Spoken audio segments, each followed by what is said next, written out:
We are going on air in 3, 2, 1.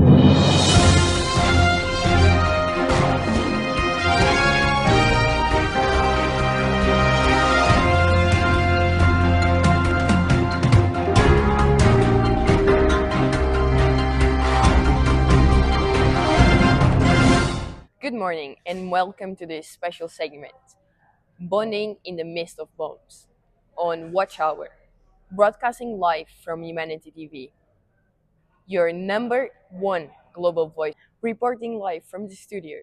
Joining me today are reporters from different time zones all around the world.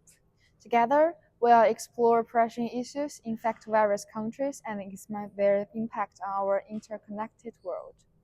Let's meet our reporters and delve into today's important discussions. I'll hand over to Hannah. So today we have some reporters from different countries to answer our questions. The first question is, what is happening in the country which related to the wars?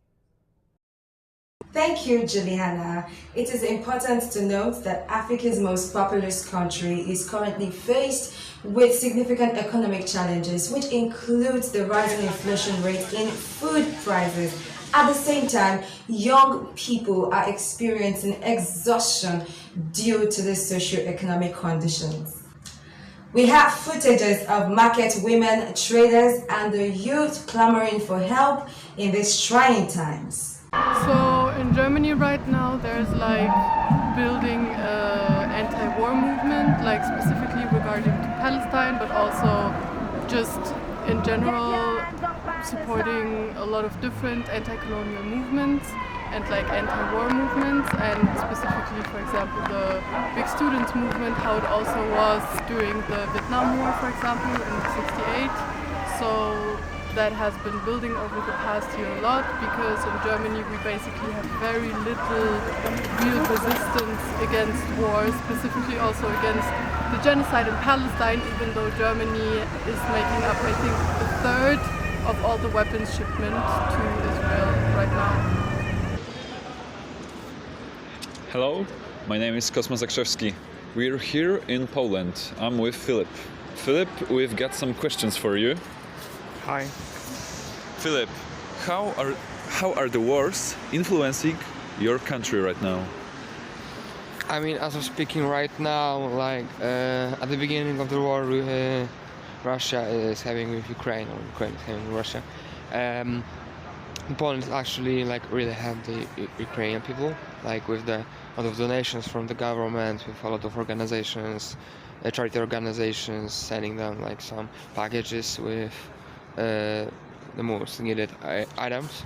But as of right now, many of Ukraine's immigrants got accustomed to living in Poland, so the topic slightly died off.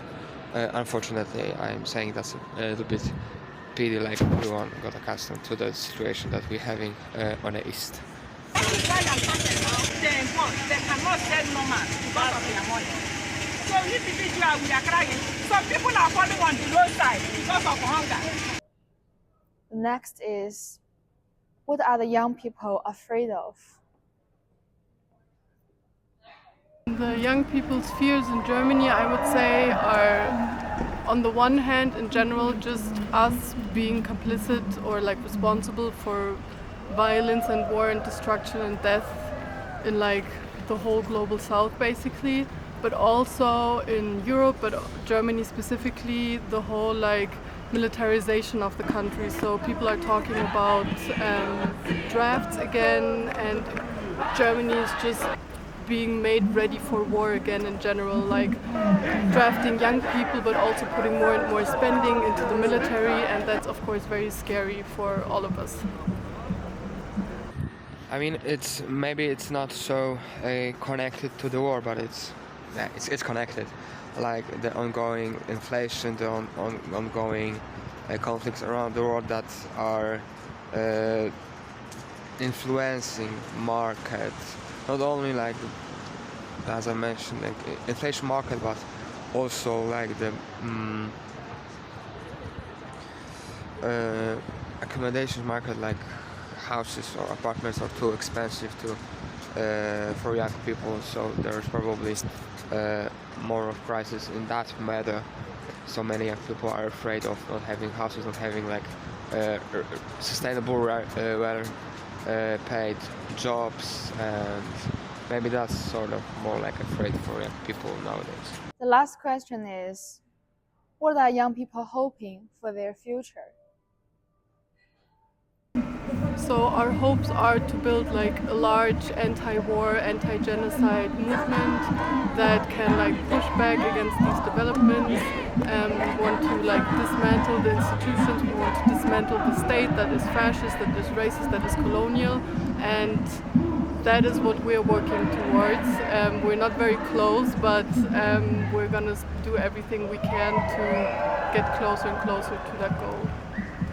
I mean, as I am only speaking for my friends, my habitat, and from my perspective, young Polish people are pretty hopeless.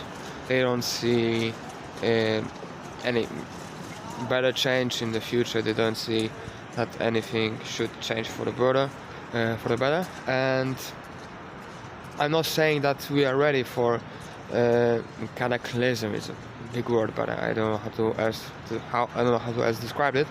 But we more or less accepted that the thing is gonna change for the worse, and it's gonna happen in the near future. As food becomes more expensive, it places an additional financial burden on households. The inability to afford basic needs, combined with the lack of job opportunities, raises the urgency for an economic reform.